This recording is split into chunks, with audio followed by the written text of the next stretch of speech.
kapayapaan. Magandang araw po sa inyo lahat mga kapatid sa pananampalataya sa buong Pilipinas at sa buong mundo. Naririto na naman po kami, ang Kingdom of Heaven in the Holy Nations of God, para sa isa na namang pagayag ng aming pong pastor, ang tunay na sugo ng Diyos sa ating kapanahunan ngayon na pinagkaloob ng ating Panginoong Diyos na ngayon sa kanyang kalooban, nakakandili sa atin ang ating mga kaalaman at tunawa tungkol sa mga bagay-bagay at nangyayari sa ating kapanahunan ngayon. Mga hiwaga, talinghaga at misteryo ng ating banal na kasulatan, lahat po yan ay sasaysay ng ating pong pastor. Ang may pakinig ay makinig sa sinasabi ng tunay na sugo ng Diyos sa ating kapanahunan ngayon. Narito po si Pastor Leonides. Well, kagaya ng sinasabi ko, kahit na walang magandang umaga, binabati ko rin kayo dahil kayo yung masayang nakikinig, nanonood sa Facebook na ginagawa ko sa sanglibutan para sa kaalaman at unawa. Dumarami na po yung mga nakikinig ng mga katotohanan. Marami na raw silang natututunan. Kaya nga, ang topic natin ngayon pag-usapan, yung sinabi ng Diyos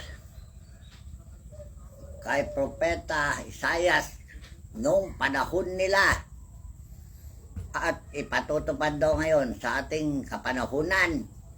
Dahil sabi ni Jesus sa kanyang paghayag noong panahon niya, dahil walang maniwala sa ebanghelyo niya, kaya ang Biblia ang kanyang reference, batayan para magsalita. Kaya yun din ang batayan ko para magsalita sa inyo. Dahil ang salita ng Diyos, maraming hindi nakakaunawa. So, gaya na sinabi ni Jesus doon sa San Matthew 5:17 hanggang 19, basahin.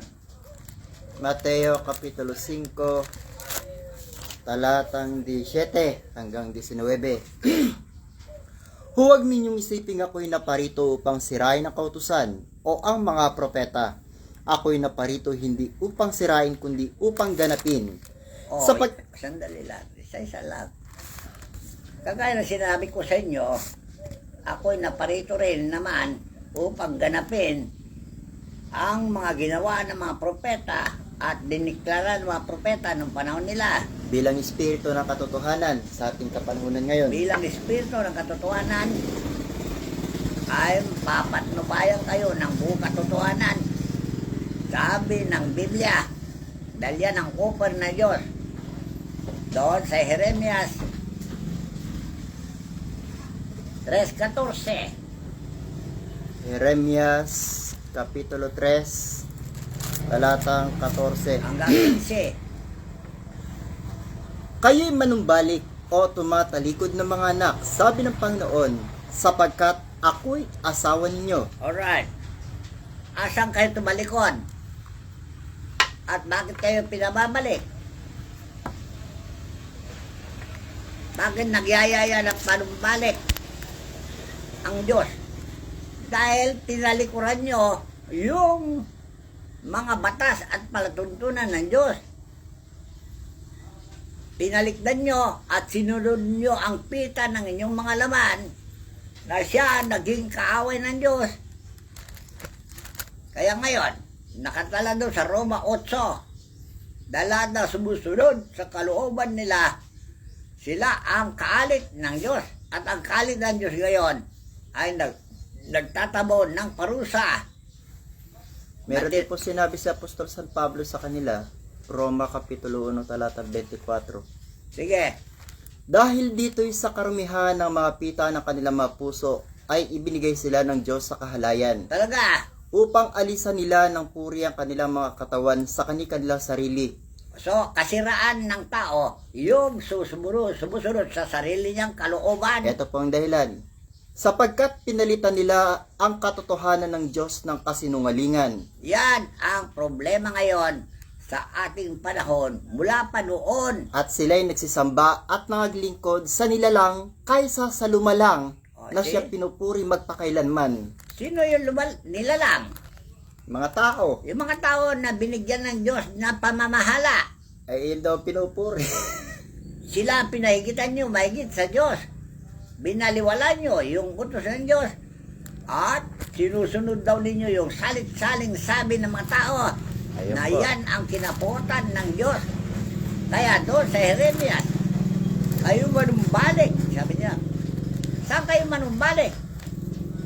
Manumbalik tayo lahat sa Diyos na siyang mamahala sa atin, hindi tao na walang kabuluhan ng pamamahala.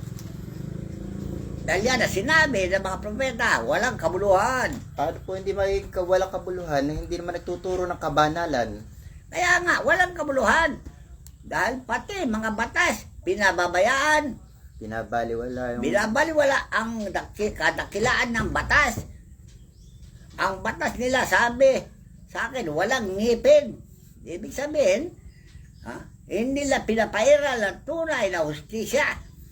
Kaya ngayon, kaya gusto niya manumbalik tayo sa kanya para siya ang mamahala sa atin dahil ang batas niya may ipin. Kaya binubugbog na rin ni Miranda at ni Lady Min yung gobyerno. Eh matigas lang talaga. Ngayon, bakit ang mga batas ay walang ipin?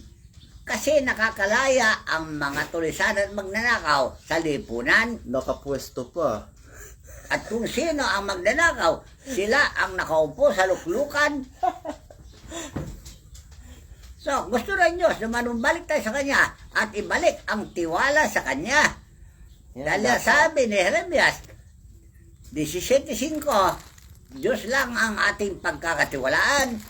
Jeremias, Kapitulo 17, talatang 5. Ang Panginoon lamang ang dapat na pagtiwalaan. Ganito ang sabi ng Panginoon, sumpay ng tao na tumitiwala sa tao at ginagawang laman ang kanyang bisig. O see, hindi na makatarungan, kamay ang kanyang batas. Kaya daw po ang puso ay humihiwalay sa Panginoon. Talaga. Kaya yan ang dahilan kung bakit gusto ng Diyos na manimbalik tayo at ipinaraan niya kanyang salita sa mga propeta. At saan tayo manumbalik? Sa kanyang batas at paluntunan. Manumbalik tayo dyan para tayo ngayon na maging dalisay at makakamit na sinatawag ninyong divine government. Dahil ang gobyerno ngayon hindi na divine. Ang sabi sa akin, foolish government. Tingnan nyo. Foolish. Ano ibig sabihin yung foolish? Ulol. Fool. Okay na. Ay, di po ba democracy? Democracy. Kaya ang gobyerno natin, gusto palitan ni Duterte ng ano ba yun? Yung sinatawag na Federalism. federalism. Pagkaisain. Yan ang meaning ng federalism. Pag-isain. Alright, yun din ang paksa ng Diyos. Walang hanggang pagkakaisa. Natupad ba ang walang hanggang pagkakaisa? Hindi. So, pupunta tayo sa tinatawag na divine government. Yung tinatawag na theocracy. Alam niyo, theocracy? Pamamaraan ng Diyos. Theo. Isang gobyernong pamahalaan ng Diyos. Theo. At ang pinag-aaral natin ngayon ay theology. Yung theology na yan, yung pamamaraan ng pamamahala ng Diyos. Theology, kaya pag-aaral natin. Ang isang theology. Yung po ang sinabi ng Panginoon, hanapin ninyo ang mga bagay na nasa itaas. Kaya nga, tuloy mo sa 15. Kayo manumbalik, kayo tumatalikod ng mga anak. Sabi ng Panginoon, Sapagkat ako'y asawa ninyo. ako'y asawa ninyo. Ano At ibig? bibigyan ko kayo ng mga pastor ayon sa aking kalooban, nakakandili sa inyo ng kaalaman at unawa. Alright, ano sabi niya kanina? Ako'y asawa ninyo. Talaga bang asawa ninyo ang Diyos? Kinasal ba kayo ng Diyos? O nagpakasal kayo sa iba? Kaya nga siya naninibog ho eh. Naninibog nga sa inyo dahil nagpakasal kayo sa demonyo. Dahil si demonyo, Diyos din ng dilim yan. na yan ang binigyan ng Diyos ng karapatan na manukso sa inyo. Pero napadala kayo sa kanyang tukso. Kaya yan ang dahilan na gusto niya tayo manumbalik sa kanya. Dahil siya ay asawa natin. Ito naman po ang sinabi ni Propeta Isaiah 53 talatang 5. Sige. Sapagkat ang may lalang sa iyo ay iyong asawa. Ang Panginoon na mahukbo ay kanyang pangalan. Alright. Jehovah Witnesses. Yan, ibig sabihin yan. Jehovah na mahukbo. Ang tawag nila, Jehovah's Witnesses. Mga saksi ng Diyos. Alright. Yan ang kanyang mga asawa. Ngayon, bakit nagselos ang Diyos sa inyo? Dahil iba ang pinakasalan nyo. Yung tinatawag na democracy. Alam niyo ibig sabihin ng democracy? Pamamahala ng isang demonyo. Kaya pala demons. Kaya Demons kasi. So, palitan natin yan, demokrasy ng theocracy, pamamahala ng Diyos. Dahil ang theo, yan ang Diyos. At ang lahat po ng mga mamamahala dyan, maka-Diyos, makatao, makabayan. Alright. Kung basahin nyo dyan sa Biblia, ang nakasira sa inyo ay suhol. Number 1. Doon sa Deuteronomy 23. Ay, Sa Exodo 23. Exodo Kapitulo 23, talatang 8. At huwag kang tatanggap ng suhol, sapagkat ang suhol ay bumubulag sa mga may paningin at sinisira ang mga salita ng mga banal. O bakit kasi tumanggap kayo ng suhol? Kasi pagyaman yan, karagdagan ng kita, suhol, bayad. Alright. Oh, okay. Punta na tayo doon sa suhulan, ha? Dito sa Security Exchange Commission. Magkano ang registration ng isang relihiyon sa gobyerno? Magkano bayad nga para makapag-rehistro ng relihiyon niya? O, Ipagpalagay natin, 10,000. alright. 10,000, yearly yan. Yearly yan, 10,000. Ilang relihiyon na ang na-register sa gobyerno? Sabihin natin halimbawa, 2,000 relihiyon. Alright. Di, magkano na yun? 1,007,000. Malaki nga. So, malaki-malaki kita sa mga relihiyon.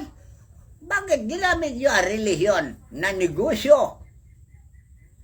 See? Pinagnegosyo nyo ang relihiyon, kaya malaya ang sino man magparehistro, basta may bayad, ayos lang. Kahit na kasinungalingan at kaguluhan ang idudulot ng relihiyon. Kaya naman po sabi ng mga iba, kung gusto mo kang yumaman, magtayo ka ng sarili mo relihiyon. So, hindi ba ang relihiyon ay ginagamit nila ang pangalan ng Diyos sa walang kabuluhan? Hindi ba yun ang sabi ng 10 Commandments? Pero pinalitan nyo ng 10 kumain. Patay. Ano ba yan? Insulto sa Diyos yung ginagawa ninyo. Pinapalitan nyo ng 10 kumain yung 10 Commandments. Parang Ano sabi ng 10 Commandments? Huwag mong gagamitin o babanggitin ng pangalan ng Diyos mo sa walang kabuluhan. At huwag daw po Ngayon, papalitan ng mga ang salita ng pula. relihiyon ba ay ginagamit ang pangalan ng Diyos sa walang kabuluhan? Marami gumagamit ng pangalan ng Diyos sa walang kabuluhan. Dahil ang kanilang pangangaral ay laban sa Diyos.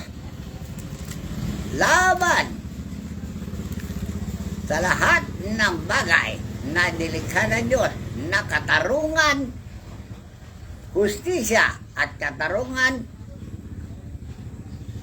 So, akala nyo walang hustisya sa langit? Walang hukuman sa langit? Pero marami kayong mga hukuman, hindi ba? Ang mga hukuman ba yan ay humahatol na matuwid? Hindi po. O may pinapanigan, may kinikilingan? Kung sino yung makabayad ng malaki. Alright, yan ba ay usong-uso ngayon sa panahon natin? Opo. So, So, ngayon, alisin na yung mga bagay na yan dahil hindi makatarungan. Natatanggap ka ng suhol at papanigan mo ngayon ang mali. At yung tama, binabaliwala nyo. Alin ang tama? Nung panahon ng Ama, wala pa yun, bago tipad panahon ng Ama. Alin ang tama? Yung sinabi niya doon kay Isaias 56:1. Isaias Kapitulo 56, talatang 1. Ang kabanalan ng pag-iingat ng Sabat. Alright, kabanalan ng pag-iingat ng Sabat. Ano yung Sabat? Pagpupuno. Nating pinagningilin ang Sabat na sinasabi ng Biblia. Yon ang tinatawag na assembly, kapulungan na itinayo ni Dr. Rizal noong panahon niya. Kataas-tasang kagalang-galangan, kapulungan o katipunan. So, itong katipunan na ito na itinayo ni Rizal, ginalang ba nung panahon ng Kastila? Hindi. Nasira yung kagalang-galangang kataas-tasang katipunan. Kaya Diyos, mayroon din katipunan. Yung katipunan ng mga alagad na ginawa ni Jesucristo, ginawa ni Moses, ang isang katipunan na ang Diyos ang namamahala. Noong panahon ni Moses ay naganap ito, at noong panahon ni Jesucristo naganap yan. Bakit? Dahil ang Diyos ay nasa kay Jesucristo. Walang naniwala at walang nakinig kay Jesucristo dahil bulag sila nung panahon niya. Dahil ang makakita sa Diyos, sabi ni Pablo, malinis lang na puso. Dahil ang maruming puso, hindi niya makikita ng Diyos. At ang nakakita sa Diyos nung panahon niya, walang iba kundi si Juan Bautista. Ito po, Mateo Kapitulo 5, talatang 8. Mapapalad ang mga may malinis na puso sapagkat makikita nila ang Diyos. Ba't hindi nila nakita ang Diyos? Malamang po, hindi malinis ang puso nila. Hindi malinis ang puso ng mga tao nung panahon ni Jesus. Naroon din ngayon. Hindi malinis ang puso nyo kaya hindi nyo makita ang Diyos. Kaya linisin nyo ang inyong mga puso. Anong panlinis? Sound drops. Material ba ng panlilinis? O kung material, di gamitin nyo ng sunrock.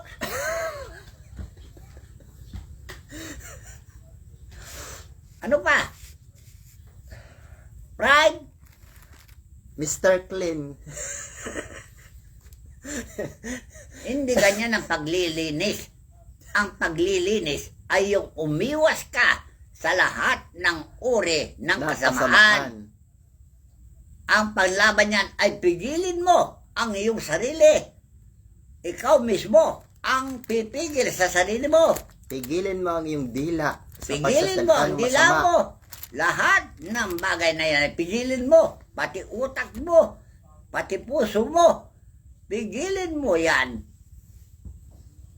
Dahil yan ang kinapubutan ng Diyos. Nandun, nakalagay kay sa Haring Solomon sa Kamikaan. Kapitulo 6. 16. Ano sabi doon? No? May 6 na bagay na pinagtatanim ng Diyos. Sige, basahin mo. Basahin natin. May 6 na bagay na pinagtatanim ng Panginoon. Alam niyo pinagtatanim? Ikinagagalit ng sama ng loob. Yun. Sige. Oo, 7 na mga kasuklam-suklam sa kanya. Mga palalong mata, sinungaling na dila. Ano yung palalong mata? Yung lahat ng bagay na nakita mo, inaangkan mong sa'yo.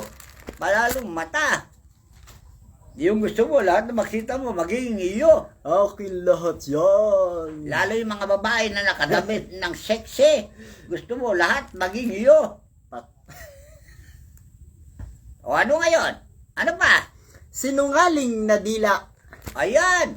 Yung mga dila nyo, punong-puno ng kasinungalingan. Yan ang kinagagalit ng Diyos at nakatanim sa kanyang puso. Ito po ang sinabi ng Apostol San Pedro, 3 Gs. Sige, Sapagkat ang magnais umibig sa buhay at makakita ng mabubuting araw ay magpigil ng kanyang dila sa masama at ang kanyang mga labi ay huwag magsalita ng daya. o kita na, yan ang ipinagtatanim ng Diyos, yung pandarayang labi. At sabi niya, gusto niyo mabuhay pa? Gusto pa ninyo makakita ng mabuting araw? Pigilin na ninyo yan dahil paghukom na. Parang ganon, ha? Po itong mga nasa media, pinagbabawalan na po kayo ni Tatay Eduardo Miranda na wag na kayo magbalita ng mga kasinungalingan dahil may hatol na po sa inyo. Alright. Ito ba, ginanap ng sa katawan yung kasinungalingan? Kaya yan ang sinapupuntan ng Diyos noon pa. Situloy mo yung kawikaan. Kung ano ang pinagtatanim ng Diyos sa galit. At mga kamay na nagbububo ng walang salang dugo. Ano yung kamay na nagbububo na walang salang dugo? Yung pagpapalaglag nyo ng mga anak na nasa tiyan pa lang, buntis, ilalaglag na ninyo. Ano ba kasalanan nyo yung bata nasa sinapupunan at ilalaglag ninyo? Number 1 puro itong gumagawa niyan, China, kaya sila dinidilubyo na ngayon. Sino bansa na may kagagawa nito? Ginagaya ninyo. Alright. Ayon po sa aking mga nakikita at nababasa sa social media, ginagawa ng pagkain yung mga bata, pampaganda, kung ano-ano ginagawa nila sa mga sakpeto sa bata. Ito ba ay kalooban ng Diyos o kalooban ng tao? Kalooban niya. Kung ano yung bawal, siya yung masarap. Dahil yan ang sinabi ni Satanas, kung ano yung bawal, masarap yan. Kahit na asawa na may asawa, kukunin mo, masarap yan. Yung sinasabi yung nakaw na pag-ibig, masarap yan. Yan ang usong-uso sa tao at yan ang kinapuputan ng Diyos. Sige, masahan mo pa kawikaan. Mga palalong mata, sinungaling na dila, at mga kamay na nagbububo ng walang salang dugo. Puso na kumakatha ng mga masamang akala. O akala nyo maganda yung vaccine? Akala nyo nakakaligtas ang vaccine? Ngayon po, lumabas na yung mga katotohanan na puro lang pala panluloko yung mga ginawa sa mga tao. Okay? Kaya Yung lang, katotohanan, nagkakatha kayo ng kasinungalingan. Kaya lang po, napakarami na pong buhay ang nawala at maraming tao po ang napahamak. Paano? Hindi nyo makita, bulag kayo. Bakit? Dahil nasupalpalan kayo ng pera. Tsaka matagal na po tayo naghahayag. Hindi ninyo pinakinggan ang paghahayag ng pastor dahil hindi po kami maghahayag nang hindi po yan binigay ng mga banal na espiritu, yung mga babala. Kung ano bawal, yan ang mabuti sa inyo. O, situloy mo yung kawikaan. Kung nakinig lamang po sila sa mga babala natin, napakatagal na po natin nagbababala sa mga Ito sinasabi namin, hindi kami humahatol sa inyo. Pinalalaanan lang namin kayo para sa pagbabago. Kamukha ni Jesus. Ang paksa niya ay mabago ang tao. Anong ginawa nyo sa taong naghayag ng pagbabago at pagpapatawad sa mga makasalanan? Nasa kanyang kamay ang pagpapatawad. Na sino man maniwala sa kanya, mapapatawad. Lalo-lalo yung masakit. Yung mga may sakit, di ba nyo alam na yan ay parusa ng kasalanan? Ang kasalanan ay nagbudulot ng karamdaman, sabi ni Santiago, at ang karamdaman pag hindi mapagaling, magbubunga na ng kamatayan. So yung sakit, sabi ni Jesus, pagtawag lang ng Diyos sa inyo, kayo naman mga doktor, kung anong ginagawa ninyo sa mga tao, maluko lang ng tao, wala naman sakit na malala, tatakutin nyo, ganito sakit mo, malapit ka na. Kaya nga po pati mga doktor nga, yung mga nasa medisina, kasama na rin silang pinapatay ng Diyos. Talaga, walang makakaligtas pag ang Diyos ay humatol, tandaan nyo. Dahil hindi po nila, naalala ko lang po, bago dumating yung COVID na yan, dahil nga po sinabi sa atin ni Kagalang-galang San Miguel, na huwag kayong magpapabakuna na sinabi naman po natin sa sangkatauhan. Talaga. Wala nga lang po naniwala sa atin. Paano? Mas pinaniwala nila yung gobyerno. Dahil yung gobyerno, talagang itinalaga ng Diyos yan na mamahala. Dahil yan ay tinayo ng Diyos. Ang gobyerno ng panahon ni Moises, para may makatulong siya na magresolba ng anuman, pagkakalitan ng tao, suliranin ng tao, gobyerno ang pinagkatiwalaan. Kaya po kung pinakinggan lang tayo ng mga tao, wala sanang napahamak. Sige, tuloy mo yung pagbasa. Wala naginig kasi. Kagaya ng panahon ni Jesus, wala nakinig. Ano sabi niya? Bakit hindi nyo naunawaan ang aking Ayun, panalita? talagang totoo yan. Dahil wala kayong paniniwala sa aking sinasalita. Dahil ang sino man hindi maniwala sa aking panalita, sabi niya, ay anak ng Diablo. Alright, maliwanag yun Kayo ba'y anak ng Diablo? Hindi nyo aminin. Kaya po yung mga nakinig lang sa atin, sabi ng Panginoon, ang sa Diyos ay nakikinig ng mga salita ng Diyos. Dahil dito'y hindi ninyo dinirinig, sapagkat kayo'y hindi sa Diyos. Oh, maliwanag Napakaliwanag po sinabi ng Panginoon. Hindi kayo maka-Diyos talaga. Kaya hindi yung pinakinggan yung Biblia na siyang talaan ng patotoo na mga sinabi ng Diyos noong unang panahon hanggang noong panahon ni Jesucristo hanggang sa ating panahon. Na hindi niya rin po nila nalalaman na yung mga inihahayag ninyo ay yung mga inihahayag dito na mga banal na espiritu. Hindi po sa aming kalooban lang yan. Talaga. Galing po yan sa mga banal sa kaitaasan. Sige, tuloy mo yung kawikaan. Mga paan na matulin sa pagtakbo sa kasamaan. Sige, ano yung mga paa na matulin na pagtakbo ng kasamaan? Yung mga eskarsyon dito, eskarsyon doon, kasayahan dito, kasayahan dito. Sino po doon, ba yung nagkamatay doon nung nagkaroon ng tsunami sa India? Yung mga eskarsyonista. Araw ng linggo. Dapat sana nasa loob sila ng mga sambahan. Sa alim na nagsamba sila, nag-breathe sila. Naglalangoy sila. So, binigyan sila ngayon ng pagkalunod. O, gets nyo? O, ngayon, ano pa? Sinungaling na saksi na nagsasalita ng kabulaanan. Sino nga mga sinungaling na saksi ngayon? Sa ating kapanahunan.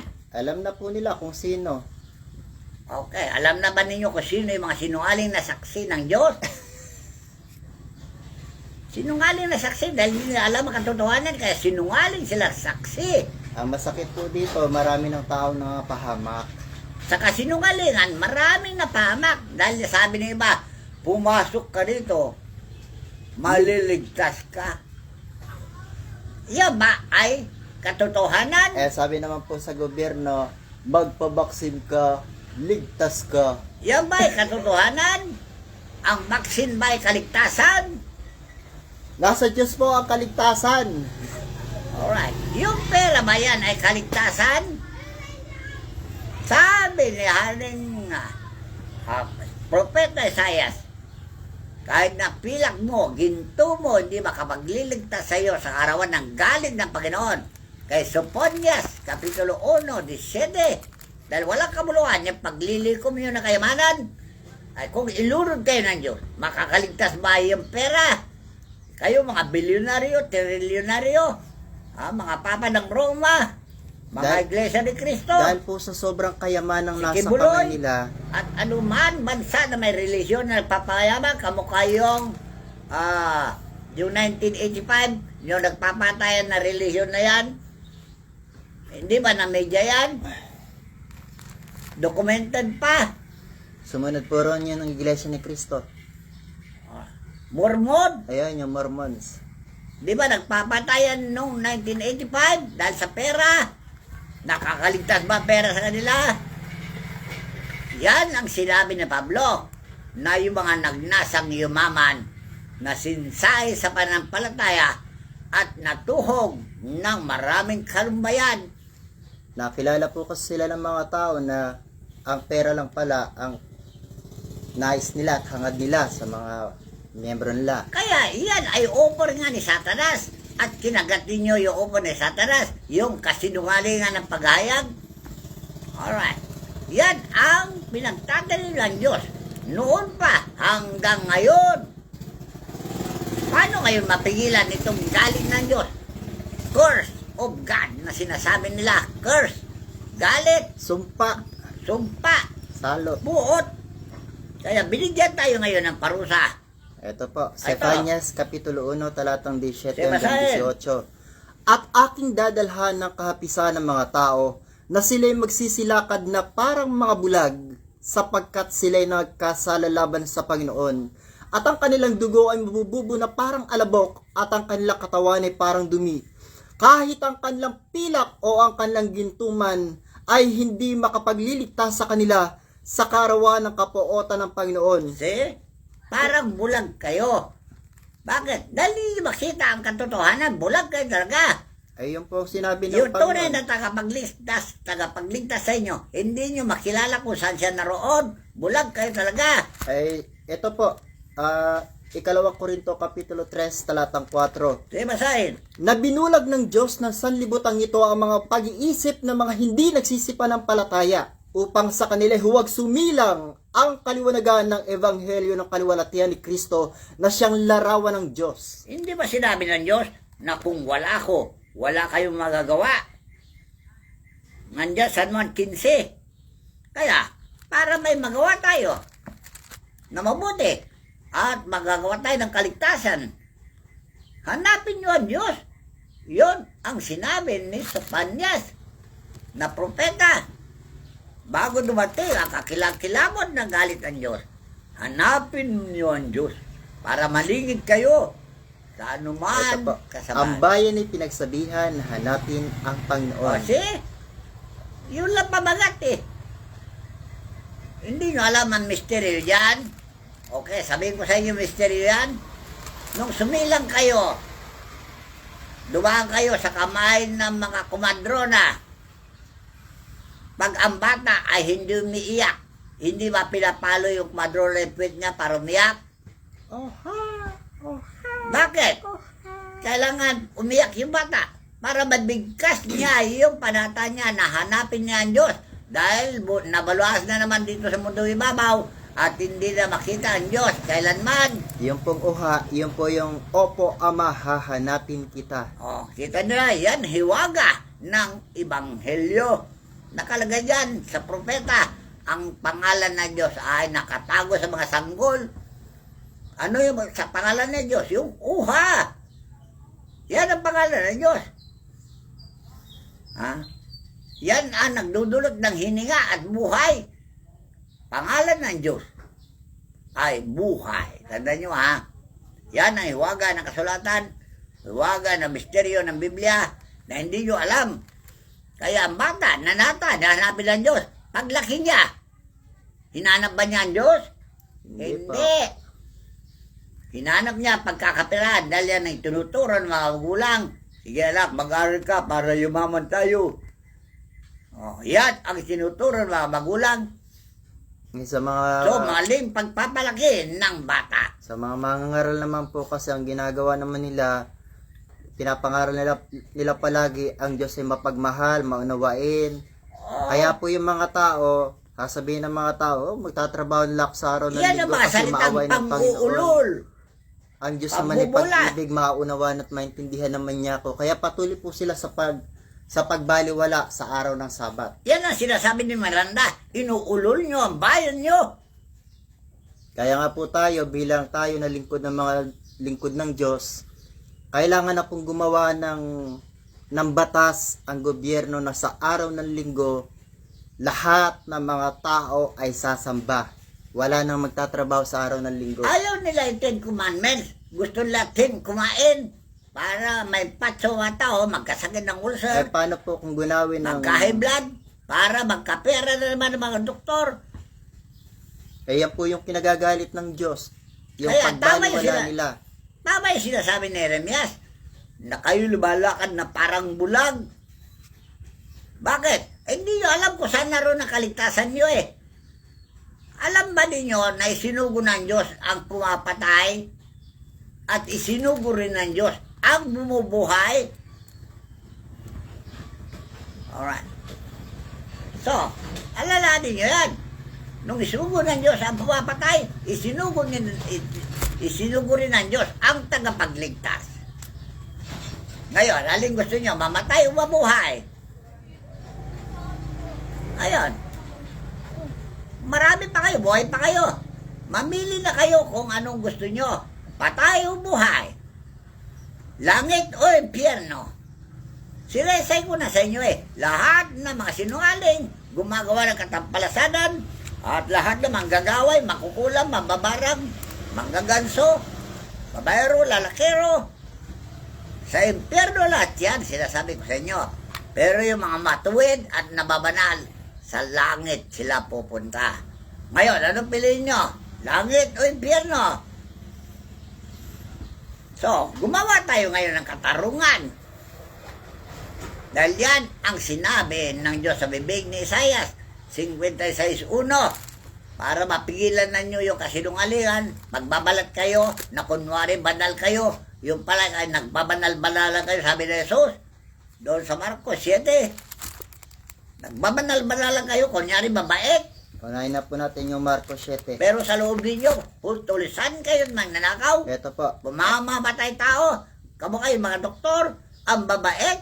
Pero sila pala ay pumapatay ng mga tao. Marcos Kapitulo 7, talatang 6 hanggang 9. Sige. At sinabi niya sa kanila, mabuti ang pagkahula ni Isaias tungkol sa inyong mga mapagpaimbabaw ayon sa nasusulat. Ano yung mapagpaimbabaw? Mayayabang. Kala nyo napakagagaling ninyo. Ang sinabi ng Diyos sa akin, magpapasapit ako ng sakit na hindi mapapagaling ng mga dalubhasa. Walang sa Biblia yan na kami lang nag-usap.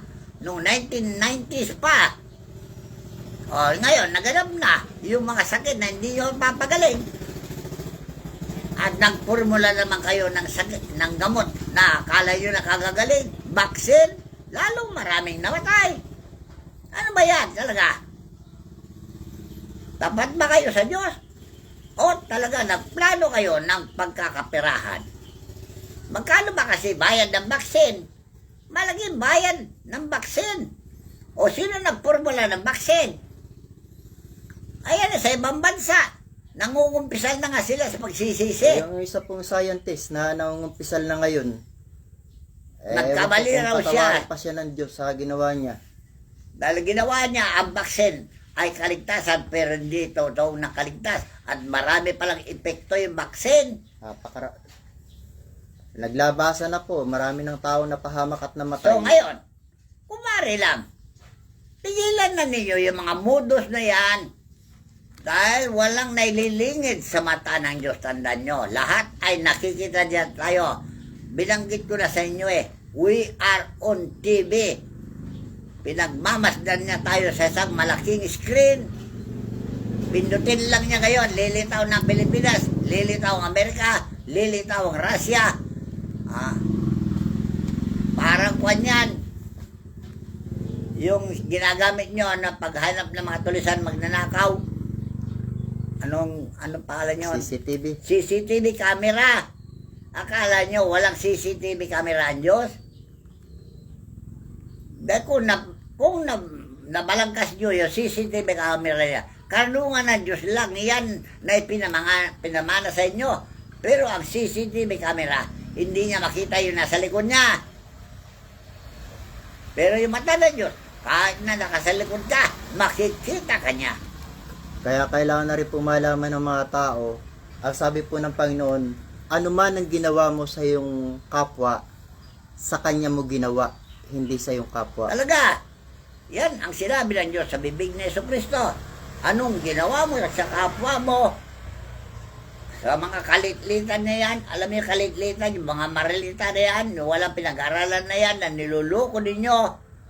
Pananagutan nyo sa Diyos lahat yan. Dahil mga walang malay, imulat nyo sa katotohanan. Huwag niyo panatili nyo kabubuhan nila para pagkakapirahan nyo sila. Kahit na walang sakit, maragdagan ng sakit. Tuloy po natin. Ilan lang pinagaling ko na galing sa doktor. Nasabi ninyo, may uod sa akdo. Totoo ba yun? May uod sa puso. Tama ba yan? Uod sa abdo? O kasinungalingan lang yan? Kung ano-ano, pakulo ninyo para mabula lang ninyo ang tao para magkapera kayo, kayo mga doktor. Yan ganda sa Biblia, oh. Sinabi ni Pablo yan, dahil si Pablo, abogado yan, Ito po, tuloy na natin na to, binihag Marcos. ni Kristo. Sige, tuloy mo. Ang bayang ito'y ginagalang ako ng kanyang mga labi. Datapwat ang kanilang puso ay malayo sa akin. Datapwat walang kabuluhan ang pagsamba nila sa akin, na nagtuturo ng kanilang pinakaaral ng mga utos ng mga tao.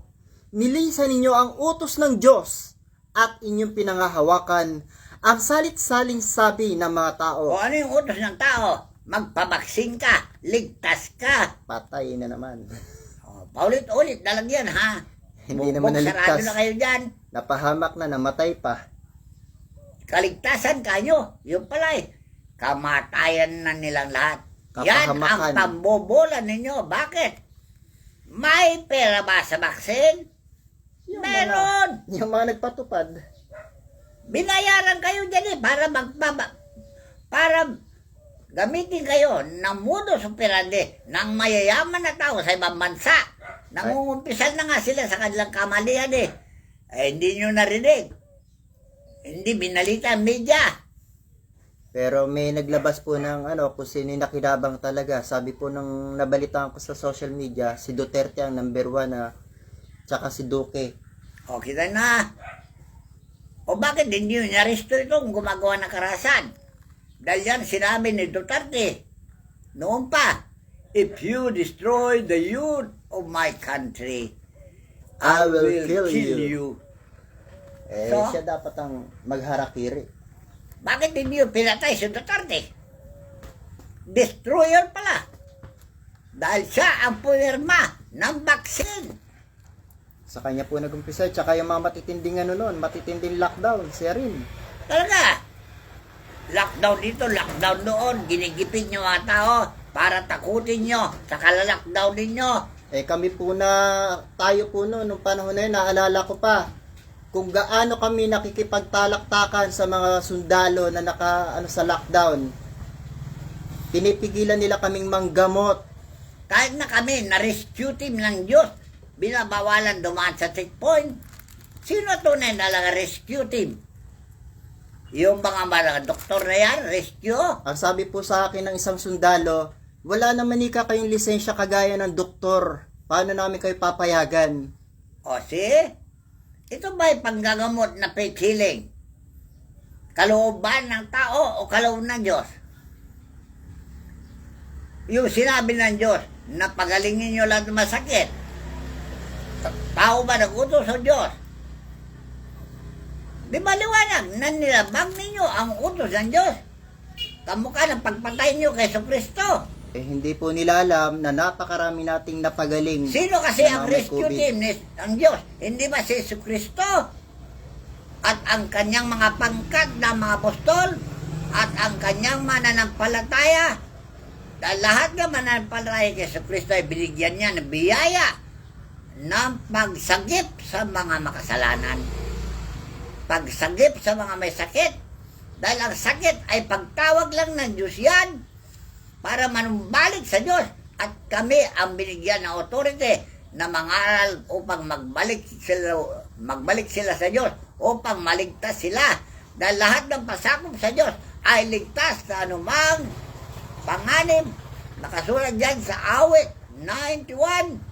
Pero hindi naman po lahat ng sundalo noon. Kasi po meron tayo mga naka-encounter ng mga pulis noon. Nung nalaman nila yung ating pakay, na mabuti yung pakay natin sa lahat ng mga may sakit at karamdaman na nililigtas natin, iniskortan pa tayo. Talaga. Tingnan nyo po, mga SWAT yun. Salamat po sa inyo, mga kagalang-galang. Lahat ng SWAT na nakakilala sa akin, pinapayagan kami makalusot. At yung isa po sundalo na nakakilala sa inyo, na kayo taga Sumapa, o nakilala si Pastor, na isa sa nanggagamot talaga, pinakawalan kami ng sundalo. At saka sinabi pa ng media na kung magsabi na sila na mayroon silang gagamutin, ba't din niyo iskortan sila hanggang doon kung tunay nga na mayroon silang gagamutin o wala? Pero meron talaga mga sundalo, matitigas talaga. Ayaw kami palusutin. Talaga. Ito ba ay makatarungan? Hinahadlagan nyo ang pag-ibig ng Diyos sa sangkatauhan? Ang pag-ibig ng Diyos, kanino niya binigay? Kay Jesus. Ngayon, si Jesus naman, ibinahagi niya sa kanyang mga alagad. At nung namatay na si Jesus, ay tinatanggap namin yung kaloob ng Espiritu Santo. Sino yung Espiritu Santo na yan na sinasabi? Si Jesus din, yung kanyang pagbabalik. Yung pagbabalik niya, isa na siyang banal na Espiritu. Kaya sabi ni Pablo, ngayon ang Panginoon ay Espiritu na. Kung saan naroon ang Espiritu ng Panginoon, doon makalaya ka na sakit mo kung may paniniwala ka. Kaya po dapat yung pabalaan mo na yung mga relihiyon na magpasa hanggang ngayon, ang pinapangaral na sa Panginoong Jesucristo ay tao yung Panginoong Jesucristo. Eh yung po bang sanggol after 3,000 years, sanggol pa rin yan? Pag-isipan nyo po yan. Ay gamitin yung konsensya nyo, ha? Bakit? Bakit ninyo paniwala na santo ninyo? Dahil wala kayong alam, bobo kayo. Hindi sila naniniwala sa Santo Niño, hindi rin sila naniniwala sa Santissima Trinidad. Alright, ang dami nyo hindi paniniwalaan. Ano ba kayong klaseng tao? Kristiyano ba kayo o sanggano? Ang may kasalanan po dyan, yung mga nangangaral. Kaya nga, yan ang binalaan ni Jesus noong panahon niya. Sa Matthew 24:4 na mag-ingat kayo na huwag kayong mailigaw. Nino man, pati doktor, nagliligaw yan. Pati mga pastor, nagliligaw yan. Pati mga pare, nagliligaw yan. Ito po, Mateo Kapitulo 24, talatang 4 hanggang 5. At sumagot si Jesus at sinabi sa kanila, mag-ingat kayo na huwag kayong mailigaw ni numan, sapagkat marami ang magsisiparito sa aking pangalan na magsasabi, ako ang Kristo at ililigaw ang marami. O see? Ano yung Kristo? Makapangyarihan. Karunungan at kapangyarihan ng Diyos. Nagpapanggap sila na Kristo o makapangyarihan dahil si Kristo ay makapangyarihan. Tingnan nyo po, makapangyarihan pala yung Panginoong Jesucristo, bakit hindi na paniwalaan? Eh paano? Tinutok sila ng demonyo. At ang demonyo sabi niya, huwag mo paniwalaan yan. Dahil gusto ng demonyo, siya ang sumikat. Hindi nyo alam na demonyo ay silakop niya sa libutan. At nung dumating si Kristo, nakita niya ang demonyo ay naghari. Kaya pinagsikapan niya mapalayas ang mga demonyo. Sa pangalan niya, magsilayas sa mga demonyo. Kaya nung naglayas ang mga demonyo, ano nangyari? Nagre-rebelde lahat na makademonyong tao. Maraming makademonyong tao. Maniwala kayo? Sige, magtanong kayo. O gusto niyo sabihin ko na. Kahit na yung mga manggagamot na albularyo, nagpapanggap na makadiyos.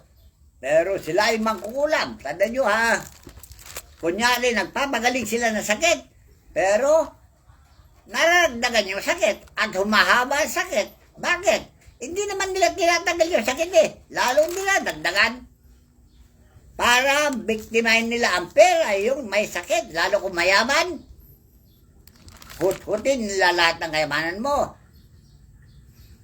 Yan ang plano ng mga manggagamot na makademonyo. Kaya po ang sabi sa kanila ni Apostol San Pablo, huwag niyong ikagalak na kayo nakakapagpalayas ng mga mangkukulam o mga demonyo. Ang inyong sa bagkos, ang inyong ikagalak, yung matala ang inyong mga pangalan sa aklat ng buhay sa kalangitan. Sinabi niya yan sa mga kanyang mga apostol, hindi sa mga albularyo. Yung albularyo, yan ang pinulaan ng mga apostol. Ano sabi ng mga apostol? Panginoon, ba't mayroon tao na nagpapalayas ng demonyo sa iyong pangalan? Ano sagot ng Panginoon? Babayan lang sila. Dahil walang tao, sabi niya, na gamitin ng aking pangalan at magsalita pa laban sa akin. Kasi ano mga orasyon? Ano yung mga orasyon ang ginagamit ng mga manggagamot? Pangalan na Diyos yan. Karamihan, pangalan na Diyos yan. Ngayon, ginagamit nila ang pangalan ng Diyos na walang kabuluhan. Kaya ito po yung isang babala. Paano hindi ko alam yan? Marami ako nirescue. Isang pamilya. Ha? Manugang nila, mangkukulam. Kaya nabiktima sila lahat. Mayroon sila manggagawot. Nandito sa Balikwan. Sa banda ito ng Malolos. Dakila. Habang panahon, manggagamot. Pero hindi naman gumagaling yung kanyang ginagamot. At pinaglalaroan lang sila ng espiritu ng kulam. Dahil mapera sila, inuutangan sila ng pera, di naman binabayaran. Yan ang nadatnang ko rito sa Malolos. Bayad sila ng bayad sa manggagamot, hindi na maanalis yung sakit. Malis lang pansamantala. Mamaya, babalik na naman. Ay meron po tayong isang mananamba ngayon na umabot ng 100,000 daw na ibayad niya sa manggagamot. Pagkara oras na kailangan ng pera ng manggagamot, may gagawin sa kanya, syempre pupunta naman siya roon, magbabayad siya ng halimbawa 5,000, 10,000, mawawala sakit niya. Yan Mga ang ilang biktima buwan. ng mga manggagamot na mangkukulam. Tandaan nyo, nandyan sa Biblia yan. Yung Apokalisis 21:8. Yan ang sinapuputan ng Diyos. Yung mga tao mga ganyan. Yung mga manggagaway na sinasabi niya sa 21:8. Sino mga manggagaway? Mangkukulam, mambabarang. Kaya ito po yung babala sa Aswang. inyo. Apokalipsis Kapitulo 21, talatang 8. Sa lahat po ng mga mangkukulam, manggagaway, mambabarang, ito po ang babala sa inyo ng Panginoon. Ngunit sa mga duwag at sa mga hindi mananampalataya at sa mga kasuklam-suklam at sa mga mamamatay tao at sa mga mapakyapid at sa mga manggagaway at sa mga mapagsamba sa Diyos-Diyosan at sa lahat ng masinungaling, ang kanilang bahagi sa dagat-dagatang nagdininga sa apoy at asupri na siyang ikalawang kamatayan. So, yan ang sinasabi ko sa inyo. Kayo mga mangkukulam, magbago na kayo. Dahil diretso pala sila sa impyerno eh. Impyerno talaga abutin nyo. Ito naman po yung babala ng Panginoon sa lahat po ng mga manggagamot.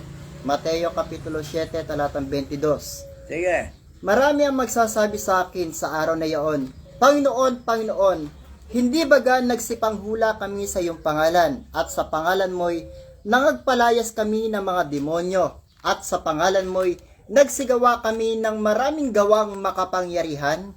O yan ang mga manggagamot na namimira din. Sige. At kung magkagayi ipahayag ko sa kanila, kailan may hindi ko kayo nangakilala, magsilayo kayo sa akin, kayong manggagawa ng katampalasanan. So, akala niyo yung mga manggagamot dyan sa Cavite, ano mga pangalan niyan? Mayayaman na po yung mga manggagamot Sa doon. palagay nyo, makapunta kayo sa langit? Walang makapunta sa langit. Eh, tinanggap na po kasi nila yung kanilang mga gantimpala. Talaga. Pinagkakapira nyo ang pangalan ng Diyos. Yung mga orasyon nyo, pangalan ng Diyos yan.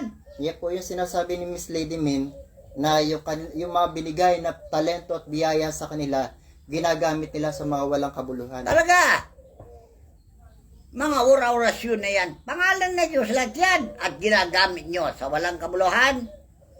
Kaya mag-isip-isip na kayo, ha? Sinasabi ko to sa inyo dahil gusto ng Diyos na malaman ninyo ang kamalian ninyo para magbago na kayo. Kahit na dyan sa Malacanang, yung mga namumuno sa bansa na walang makatarungan na ginagawa, magbago na kayo dahil hinanap ng Diyos ang katarungan, hustisya. Sige, basahin.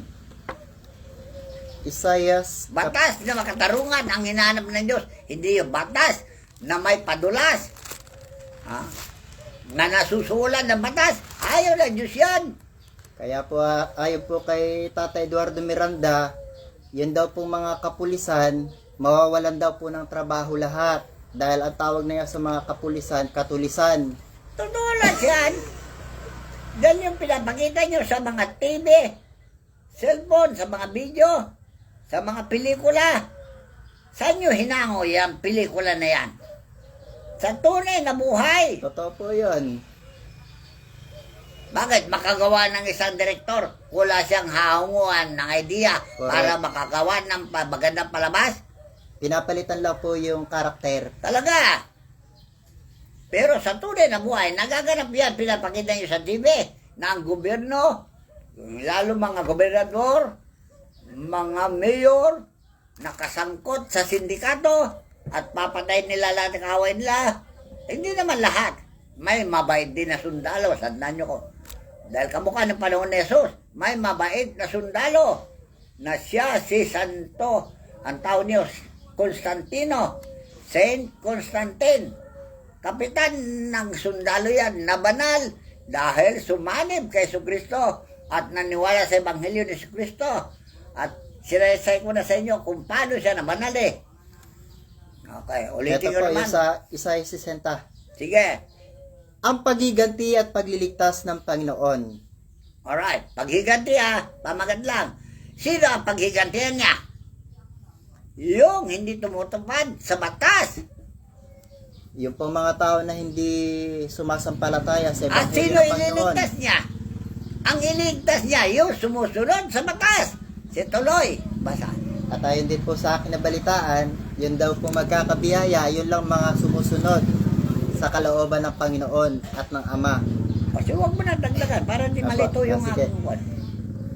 Ikaw ay bumangon, sumilang ka, sapagkat ang iyong liwanag ay dumating, at ang kaluwalhatian ng Panginoon ay sumikat sa iyo.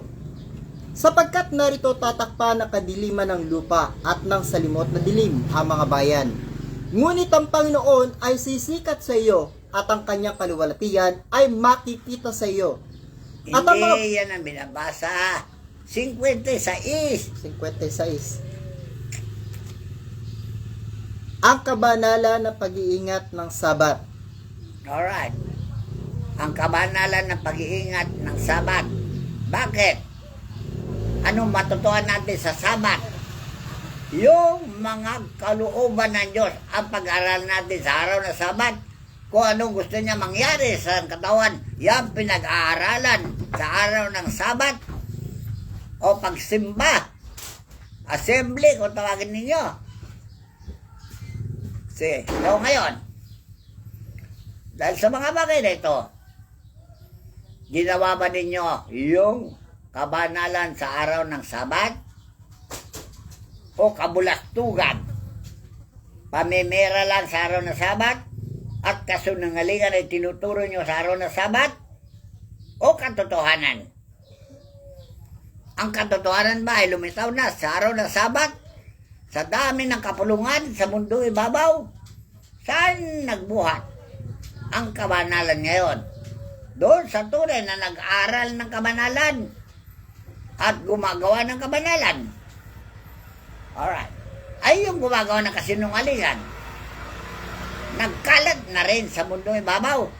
Dahil kayo, mga nasa SEC, Securities and Exchange Commission, bakit nyo pinirmahan ang daming reliyon? Bakit? Dahil kumita kayo sa mga reliyon? Magkano kasi bayad ng reliyon pag magparehistro? O, tapos na yan, kanina.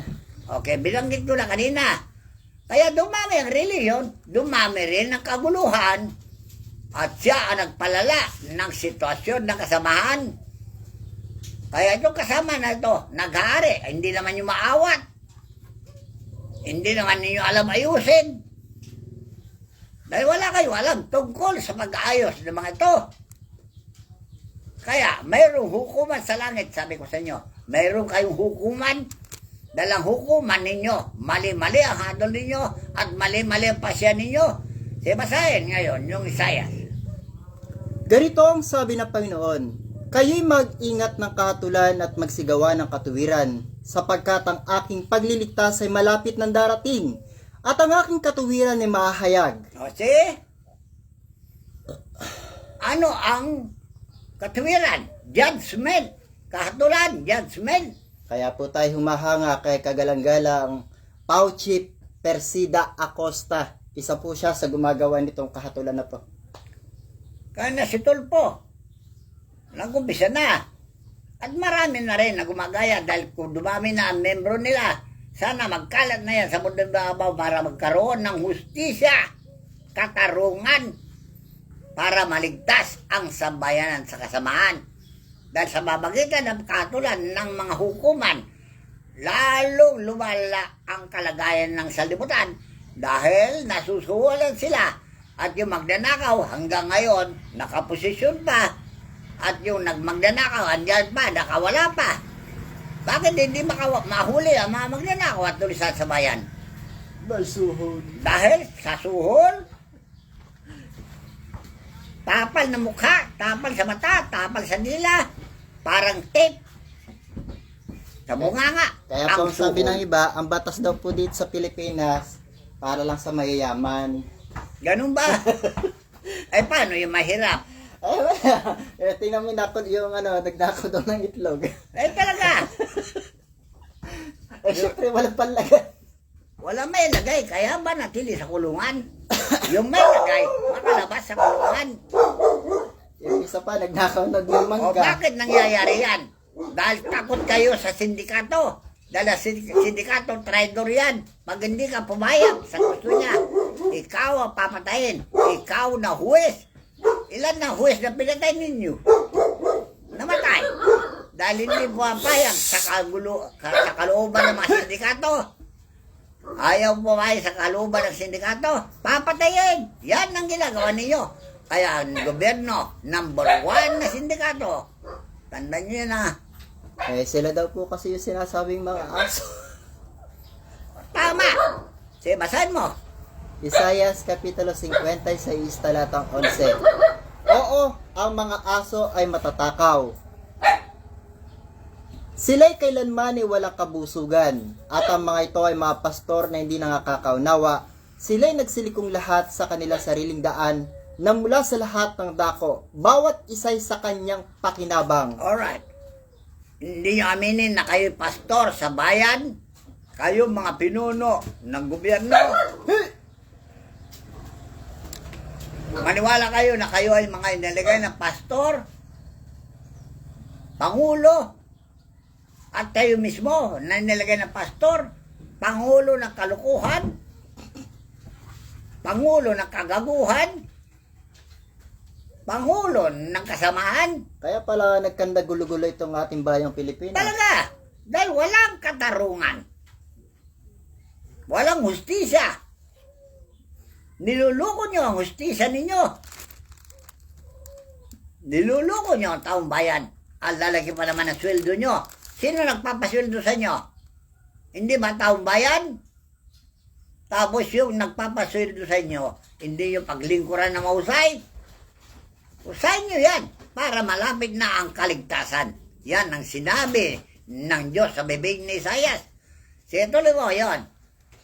Basahin mo muna, ituloy-tuloy mo na. Kaya ang sabi po ni Haring David, bakit kaya ang mga bayan na nagkakagulo? Talaga. Sige, talakayin natin lang dyan. Mapalad ang taong gumagawa nito at ang anak ng tao na nangahawak dito, na nangingili ng sabat upang huwag lapastanganin at nag-iingat ng kanyang kamay sa paggawa ng anumang kasamaan. Magano ka ng tubig. Alright. Kung gusto magkape. Ngayon, sino nang hawakan ng ganitong uri ng hustisya? Justice. Tingnan nyo, bandera ko. Ang insignia ko, ang sign ko rito, simbolo ko, ay hustisya na binigay ng Diyos sa akin sa pamamagitan ng 10 utos. Yan ang original na world order, 10 utos. Tapos kayo, pinalitan nyo yung 10 commandments ng 10 kumain. Ano ba yan? Panluloko, panginsulto sa Diyos. 10 commandments, pinalitan nyo na 10 kumain. At yan ay pasikatin nyo, 10 kain ng kain. Alright. Baka sila maimpatyo. Mag-isip-isip kayo dyan na galit ng Diyos sa inyo dahil sa ginawa nyo karatulan na yan na 10 kumain. Nakalagay pa sa mga barangay, 10 kumain. Ito naman 10 commandments na nakalagay sa mga simbahan. O, ginagalang ba yung 10 commandments sa simbahan? Nagsimba, puro babaero, lalakero. Pati dolisan, nagsisimba. Ano sabi ni Jesus nung panahon niya? Ang bahay ko ay bahay panalanginan. Ngunit ginawa niyong yugib ang mga tulisan at magnanakaw. Hindi lang tulisan at magnanakaw, pati babaero, lalakero, yugib nila ang simbahan. Bakit walang sumasawata? Wala naman kasing propeta ang Katoliko Romano eh. Ang propeta, yan ang mananaway. Yung sugo ng Diyos, ang mananaway. Nando sa Malagyas. Verse 1. Siya ang mananaway at manaway, mga sugo ng Diyos yan, ng mga espiritu. Ang pagdating ng sugo ng Panginoon. Alright. Puro sugo ito ha. Sige, basahin mo. Maraming sugo yan. Narito aking sinusugo ang aking sugo, at siya maghahanda ng daan sa harap ko. At ang Panginoon na inyong hinahanap ay biglang paroroon sa kanyang templo. At ang sugo ng tipan na inyong kinaliligayahan. Okay, sugo na naman yan. Yung sugo, ibang ginawa. Yung pangalawang sugo, iba ang ginagawa. Situloy mo. Kaya po pala sinabi ni Apostol San Pablo, paano sila nakapangangaral? Hindi naman sila mga isinugo. O sige, tuloy mo. Para hindi mabago yung tema. Narito siya dumarating, sabi ng Panginoon ng mga hukbo. Ngunit sino ang makatatahan sa araw ng kanyang pagparito? At sino ang tatayo pagka siya pakikita? Sapagkat siya parang apoy na manggdadalisay. Yan ang gagawin ng sugo. Yung pangalawang sugo. At parang sabon ng mga tagapagpaputi o mananabong pa pala. Talaga, sasabunin kayo. Sermonan kayo. Pangangaralan kayo na masakit na masalita. Para magbago kayo. Yan ang tungkulin yung sugo. Ngayon, kung sino yung sugo na yan, kilalanin ninyo.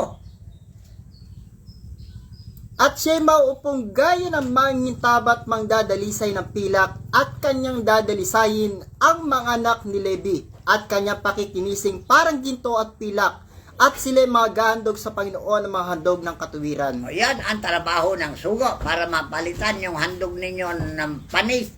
Mapalitan ng matuwid na handog. Ano yung matuwid na handog? Yung sakripisyo nyo sa Diyos na matutuwid. Tatanggapin ng Diyos yan, handog na yan.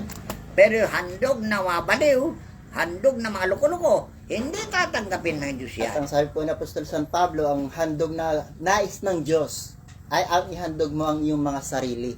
Talaga, ihandog nyo ang sarili nyo sa Diyos para gamitin niya sa kanyang katuwiran. Huwag nyo ihandog ang sarili nyo sa katawan, huwag nyo ihandog ang katawan nyo kay Satanas para gamitin ni Satanas sa katarantaduhan. Kalikuan, kasamaan. Yan ang mga nagpasakop kay Satanas. Puro loko-loko, magnanakaw, butangero, matandapang pa naman yan eh.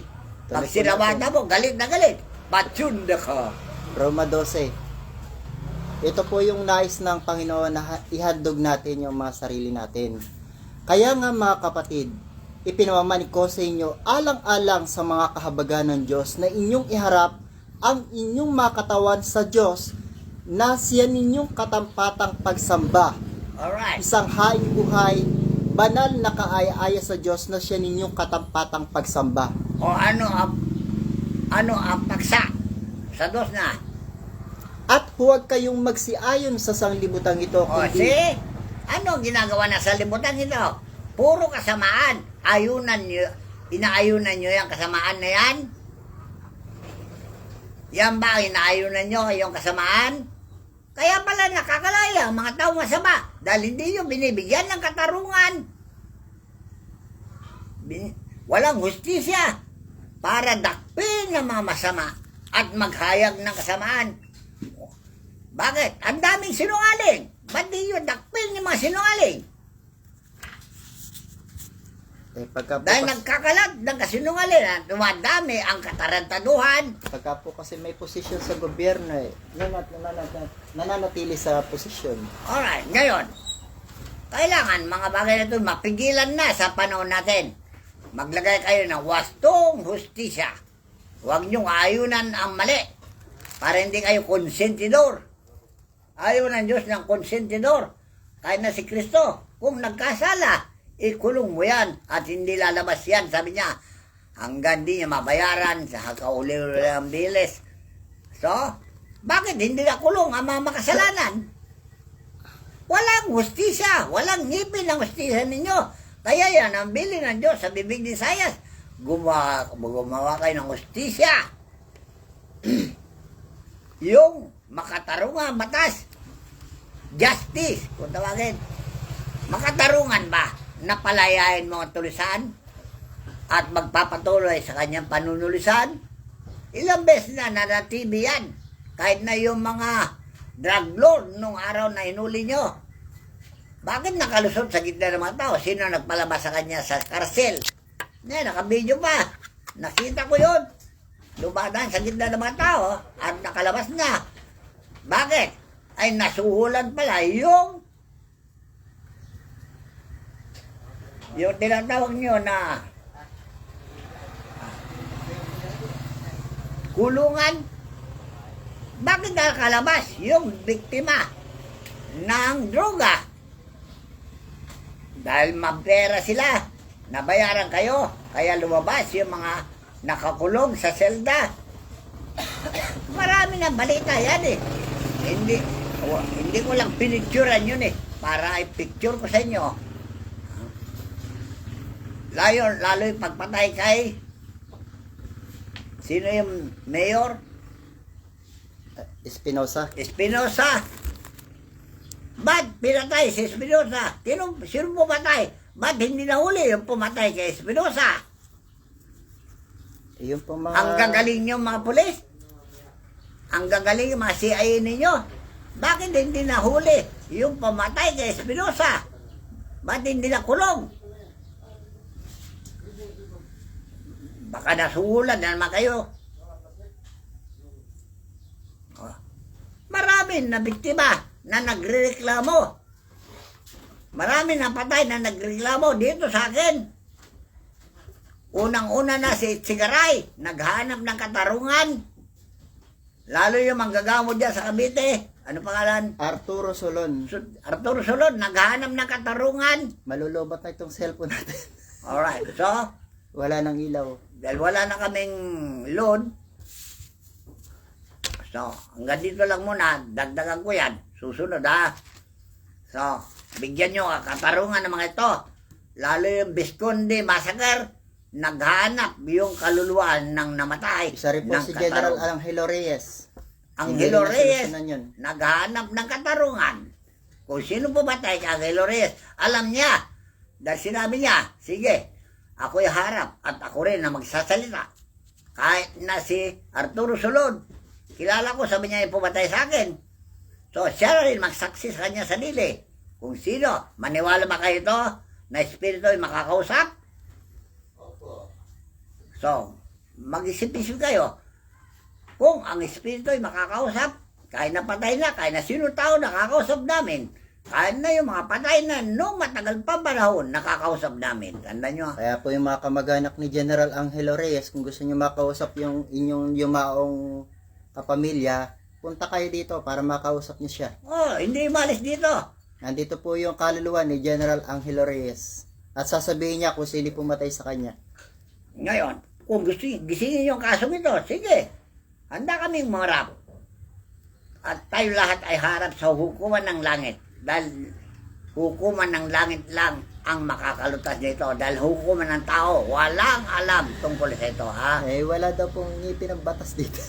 Saka walang alam tungkol sa hukuman ng langit. Alright. Ito po, yung haling mensahe natin. O, Ang sabi sige. po ni Propeta Isaias, humiyaw ka ng malakas, huwag kang magpigil, ilakas mo ang iyong tinig na parang pakaka, at iyong ipahayag sa aking bayan, ang kanilang pagsalangsang at sasangbahayan ni Jacob, ang kanilang mga kasalanan. Kaya na yung pumatay kay Commander Pusa. Alam ko, pagkamatay ni Commander Pusa, naghahanap din ng katarungan. Sumuko na si Commander Pusa, pinatay pa. At marami mga banal na nagreklamo. Nandiyan sa Apokalipsis, basahin ninyo. Hinahangad nila ang katarungan yung mga manamatay na walang kasalanan. Lalo yung mga banal na pinagpapatay na mga tao nung panahon nila, yung mga propeta na pinagpapatay, naghahanap ng katarungan. Ako naman po ay natutuwa sa mga taong tumatawag po dito na nagpapasalamat po sila sa atin. Nakakataba po ng puso na marami pala tayong mga tao na naimumulat sa katotohanan. Mga tao po na naaalaman na po nila yung mga katotohanan na dapat pong mahayag na sa ating pong kapanahunan. Dahil nga po yung nagtuturo sa inyo, hindi po yan basta-basta mangangaral. Siya po yung itinalagang pastor at ibinigay ng ating Panginoon sa ating lahat, na pastor nakakandili sa atin ang ating mga kaalaman at tunawa. Kaya mga kapatid ko sa pananampalataya, maraming salamat po sa mga patuloy po na mga sumusuporta at tumatangkilik ng mga aral po ng katotohanan ng ating pong pastor. Ang sugo ng Diyos sa ating kapanahunan ngayon, ito po ay bilang bahagi ng pagmamahal ng pastor sa inyong lahat, na kayo ay mga ligtas, hindi lamang yung inyong mga sarili, kundi yung inyong mga yumauna o namatay ng mga kamag-anak. Kung kayo po magpupunta rito, ay maililigtas po yan ng pastor sa pamagitan ng mga arkanghel ng kalangitan. So hanggang dito na lamang po. Maraming salamat po sa inyo lahat. Ang lahat ng kapurihan, kapangyarihan at karangalan ay ating itinataas sa ating dakilang Ama, siya nawa. Maraming salamat po.